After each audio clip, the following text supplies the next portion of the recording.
Days later, many of us remain grateful and just amazed no one was killed in Franklin Saturday. News 3's Whitney Miller has the incredible story of one family's survival and the encouraging words left behind in that destruction. Hey, this is the porch. Crystal and her family grew up in Franklin. Actually, I was sitting here with Kayla, my friend Kayla. We were sitting on this porch when the weather started getting bad. The girls were out there in the yard getting hail and putting it in cups. And I made them come in because it started raining too bad. She was in her childhood home when everything changed Saturday. Right here, actually right there against that wall, lighting a candle. I actually found the candle yesterday and hadn't even broke. And this is the front door? Yes, this is the front door. And the side of the house?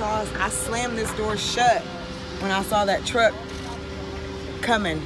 I saw the wind moving it, and I slammed the door shut and everybody ran. The storm rolled in quickly and things got scary. The roof just come off and I'm like, oh my gosh, I can't make it in there. So I hit the bathroom with everyone else and it was all of us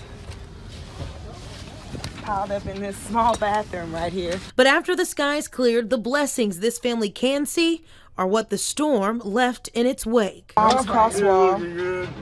Oh, she's right God, there. get underneath. You look this is pretty much the only wall still standing. There's one. Yeah, it's really something.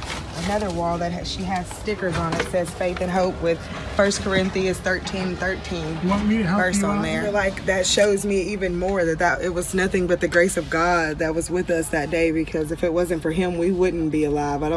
I'm still not questioning him, but I am still in disbelief that we're here. We are so glad they are still here.